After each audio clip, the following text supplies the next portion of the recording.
Assalamualaikum warahmatullahi wabarakatuh. Saya Royan Riando akan menjelaskan mengenai inflasi di Indonesia, karakteristik dan pengendaliannya. Pengertian inflasi. Inflasi adalah indikator untuk melihat tingkat perubahan dan dianggap terjadi jika proses kenaikan harga berlangsung secara terus-menerus dan saling berpengaruh mempengaruhi. Pada tingkat yang rendah dan stabil, inflasi memberikan efek positif bagi perekonomian. Inflasi yang rendah umumnya disertai suku bunga yang rendah, sehingga mendorong dunia usaha investasi untuk peningkatan produksi yang akhirnya mendorong pertumbuhan ekonomi. Inflasi yang tinggi menimbulkan ketidakpastian sehingga mengurangi insentif untuk investasi dan konsumsi serta mengerus daya saing ekspor domestik. Dalam Undang-Undang Nomor 23 Tahun 1999 tentang Bank Indonesia bertugas menjaga kestabilan nilai rupiah, yaitu yang dimaksudkan menjaga kestabilan terhadap barang dan jasa, mengenai inflasi dan kestabilan terhadap nilai tukar negara lain. Dalam tugasnya, Bank Indonesia melakukan kebijakan moneter, yaitu mengendalikan jumlah uang beredar yang merupakan besaran moneter. Diperlukan sinergi antara Bank Indonesia dan pemerintah, baik di tingkat pusat ataupun di tingkat daerah, untuk menciptakan inflasi yang rendah dan stabil. Konsep dan teori inflasi. Dalam konsep makroekonomi, inflasi didefinisikan sebagai kenaikan harga barang dan jasa secara umum dan terus-menerus. Kenaikan harga pada komoditas tertentu yang terjadi karena faktor musiman, seperti halnya dalam mendekati hari-hari penting atau besar yang dimana permintaan tinggi, sesaat, dan tidak berkelanjutan, tidak disebut inflasi.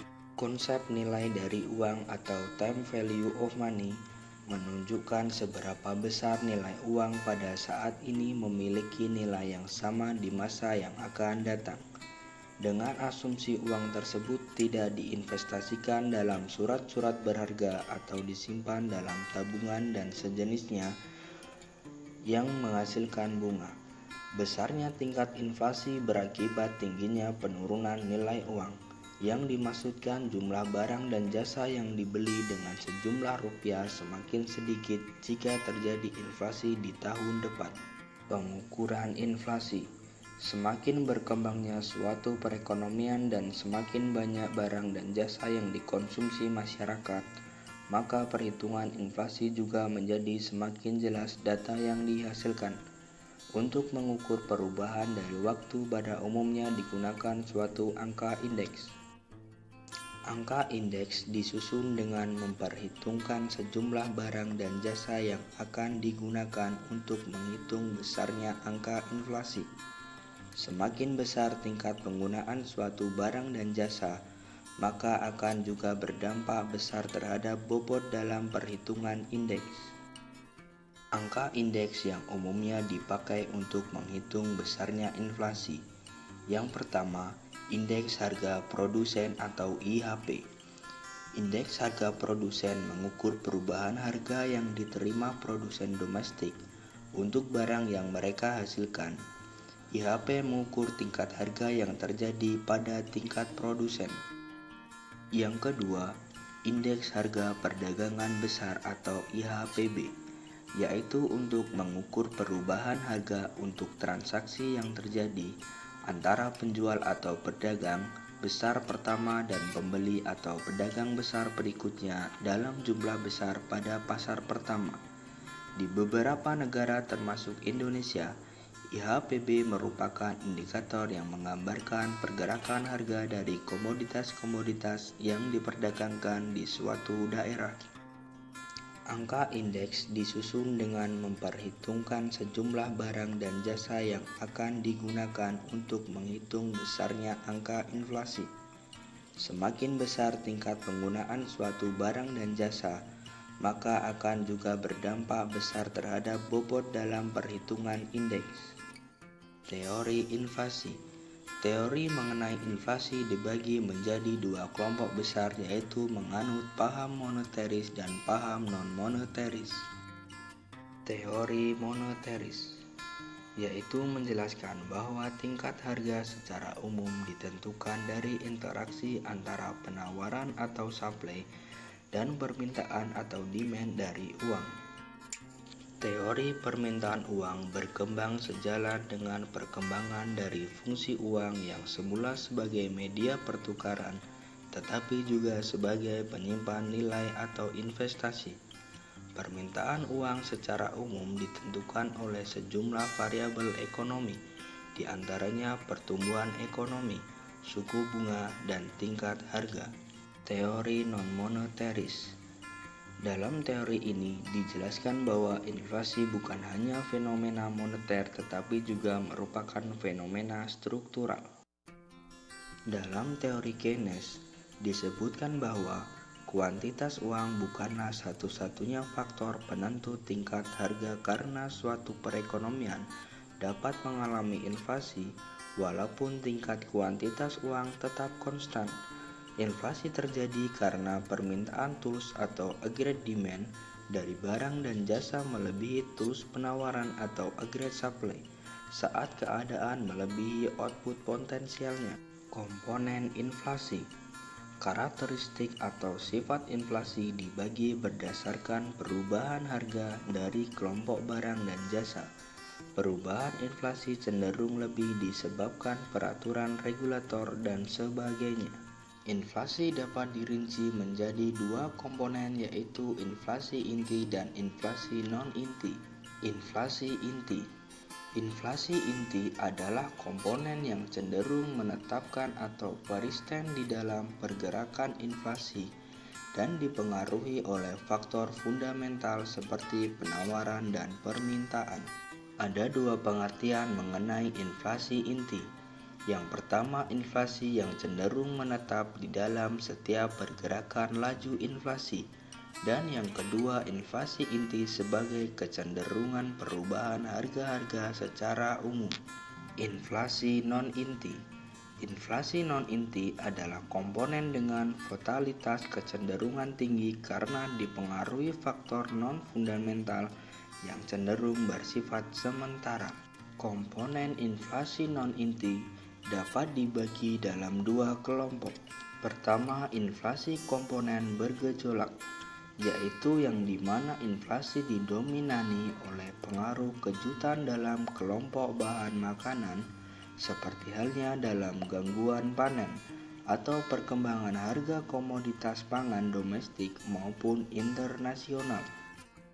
Kedua, inflasi komponen harga yang diatur pemerintah, yaitu yang didominasi oleh pengaruh kebijakan pemerintah seperti halnya dalam hal kenaikan bahan bakar minyak yang cukup berpengaruh besar terhadap harga barang karena berpengaruh dalam biaya transportasi. Determinasi inflasi di Indonesia.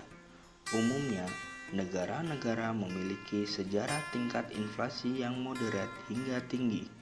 Kondisi ini umumnya terkait dengan kebijakan fiskal dan moneter yang ekspansif dan depresiasi nilai tukar. Karakteristik yang menjelaskan mengapa inflasi di Indonesia lebih tinggi dari negara emerging lainnya di Asia. Yang pertama, inersia atau persistensi inflasi yang lebih tinggi. Analisis perilaku inflasi menunjukkan bahwa inflasi Indonesia bersifat sangat persisten. Pembentukan konsistensi inflasi ini banyak diwarnai oleh inflasi cost push atau supply shocks yang tinggi dan sering terjadi seperti kejutan harga minyak dunia. Yang kedua, dampak output GAP terhadap inflasi lebih tinggi. Sebagaimana diketahui, output GAP merupakan salah satu faktor yang mendorong inflasi. Kenaikan output GAP menggambarkan tekanan inflasi yang meningkat. Ramberg menyatakan bahwa peningkatan inflasi lebih tinggi di Indonesia dibandingkan negara lainnya. Yang ketiga, korelasi yang kuat antara faktor stabilitas politik dan institusional dengan inflasi. Institusi yang lemah mempersulit upaya pemerintah untuk melaksanakan kebijakan menjaga inflasi yang rendah secara konsisten. Faktor publik dan institusional memberikan pengaruh berbeda terhadap inflasi di setiap negara. Pengendalian inflasi di Indonesia. Sebagaimana diketahui, tujuan akhir kebijakan moneter adalah mencapai dan menjaga stabilitas nilai rupiah yang tercermin dari laju inflasi yang rendah dan stabil serta nilai tukar yang terkendali. Kerangka Inflation Targeting Framework atau ITF memiliki karakteristik utama. Yang pertama, kebijakan moneter diarahkan untuk mencapai target inflasi yang diumumkan secara eksplisitasi ke masyarakat untuk jangka waktu tertentu. Dalam kaitan ini, target inflasi diterapkan oleh pemerintah setelah berkoordinasi dengan Bank Indonesia. Yang kedua, kebijakan moneter diterapkan secara forward-looking dengan merespon terhadap perkembangan inflasi. Yang ketiga, kebijakan moneter dilaksanakan secara transparansi dan akuntabel.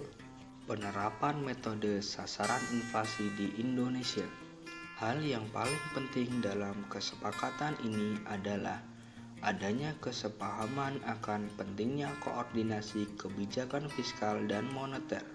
Nota kesepakatan ini antara lain bertujuan untuk: yang pertama, mengatur proses koordinasi dan menentukan peran dan tanggung jawab pemerintah dan Bank Indonesia dalam penetapan sasaran, pemantauan, dan pengendalian inflasi. Yang kedua, membentuk dan mengarahkan harapan masyarakat mengenai tingkat inflasi di masa datang.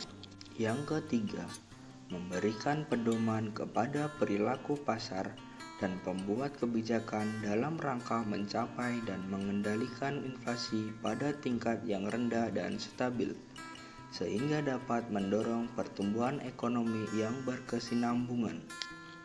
Yang keempat, memberikan keyakinan kepada masyarakat mengenai komitmen dan mengendalikan antar pemerintah dan Bank Indonesia dalam mencapai dan mengendalikan inflasi pada tingkat yang rendah dan stabil. Yang kelima, mewujudkan terselenggaranya transparansi dan akuntabilitas kebijakan ekonomi. Mekanisme kerja pengendalian inflasi.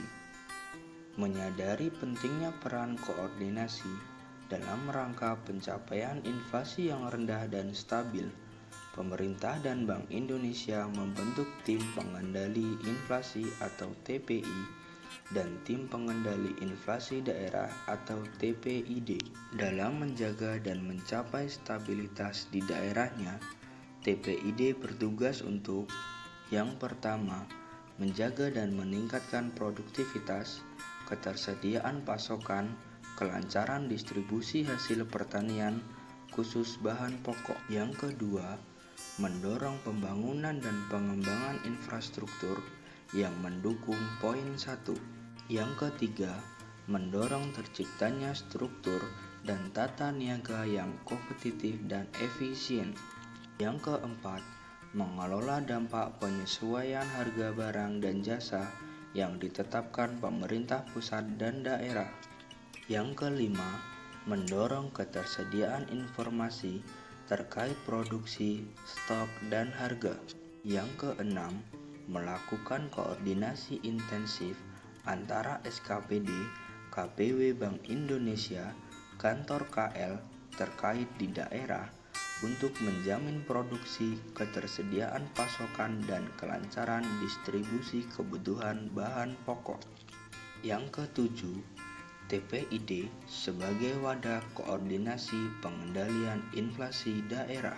Sekian penjelasan mengenai inflasi di Indonesia, karakteristik dan pengendaliannya. Wassalamualaikum warahmatullahi wabarakatuh.